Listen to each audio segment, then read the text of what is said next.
નથી, જ્ઞાન નથી, પૂજા નથી, પ્રતિક્રમણ નથી, તો શું મોક્ષમાં જવું સંભવ બની શકે ખરું? અને ત્યારે પરમ પૂજ્ય આચાર્ય ભગવાન હરિભદ્ર સુરીશ્વરજી માસ્ટર જવાબ આપે છે કે તારા જીવનમાં જ્ઞાન યોગ નથી, તપ યોગ નથી, ભક્તિ યોગ નથી, તો પણ મોક્ષમાં જવું સંભવ બની શકે. એક માત્ર ચાવીના આધારે શાસન પરનો રાગ તને મોક્ષમાં લઈ જઈ શકે છે. પ્રભુ શાસનનો જ્ઞાન યોગ, ભક્તિ યોગ, તપ યોગ ના આવડે ને તો બહુ ચિંતા કરવાની જરૂર નથી. પણ આજે 3.5 કરોડ રોમે રોમની અંદર શાસન રાગ ભરી દઈએ અને પછી જે કામ કરીએ ને એ શાસન માટેનું જ હોય અને શાસનનું જ હોય.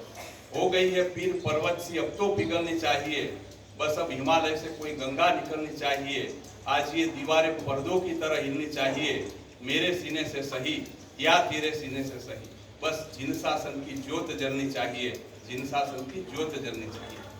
वैशाख सुद दसमનો એ ધન્ય દિવસ શ્રમણ ભગવાન મહાવીર મહારાજાને રુજુવાલિકા નદીના કાંઠે સાલ વૃક્ષની નીચે છઠ્ઠ તપની તપસ્યા સહિત 4 ઘાતી કર્મનો ઘાત થયો. ક્યારેય નાશ ન પામવાના સ્વભાવવાળા કેવલ્ય રૂપી ભાનુનું પ્રગટીકરણ થયું. પ્રભુને કેવળ જ્ઞાનની પ્રાપ્તિ થઈ. પ્રભુની પ્રથમ દેશના નિષ્ફળ જાય છે અને મધ્યરાત્રિએ પ્રભુએ વિહાર કર્યો અને વૈશાખ સુદ 11ના દિવસે પ્રભુએ શાસનની સ્થાપના કરી. વૈશાખ સુદ દસમના દિવસે મારા ને તમારા જેવા હજારો શ્રાવક અને શ્રાવિકા બનવા તૈયાર હતા, પણ એ દિવસે કોઈ સાધુ બનવા તૈયાર નથી.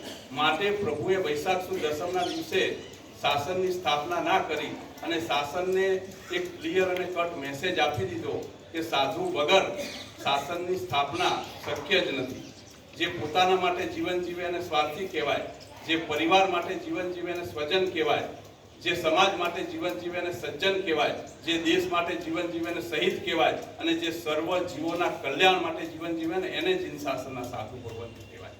આપણે બધા વર્ષોથી અમદાવાદમાં રહીએ છીએ, વર્ષોથી આ વાગડ 724 જૈન મંડળ અમદાવાદ છે. આપણે શ્રાવક અને શ્રાવિકા બનવા તો તૈયાર હતા, પણ કોઈ સાધુ બનવા તૈયાર નહોતું, કોઈ આ જવાબદારી લેવા માટે તૈયાર નહોતું. આજે પરમ પૂજ્ય આચાર્ય ભગવાન કીર્તિચંદ્ર સુરીશ્વરજી મહારાજે આ જવાબદારી લીધી ને માટે આ સંઘની સ્થાપના આજે શક્ય બની છે. બસ આજનો દિવસ ખૂબ આનંદનો દિવસ, ઉલ્લાસનો દિવસ. આપણા માટે તો આજે જ દિવાળીનો દિવસ છે એવું કહી શકાય. બસ આજે આ શાસનની સંઘની સ્થાપના થઈ છે, તો સંઘ આપણે બધા ખૂબ સરસ રીતે એ સંઘને આગળ વધારવાની જવાબદારી આપણા માટે છે. તો આપણે બધા પણ ખૂબ સરસ રીતે આ સંઘને વધારશું એવી શુભકામના, શુભેચ્છા સાથે છેલ્લી 4 પંક્તિઓ કહીને મારી વાતને પૂર્ણ કરીશ कि पलकों को झुका के सलाम करते हैं, इस दिल की प्रार्थना गुरुदेव आपके नाम करते हैं, और मंजूर हो तो मीठी मीठी तालियां हो जाए, क्योंकि आज का ये प्रोग्राम गुरुदेव आपके नाम करते हैं.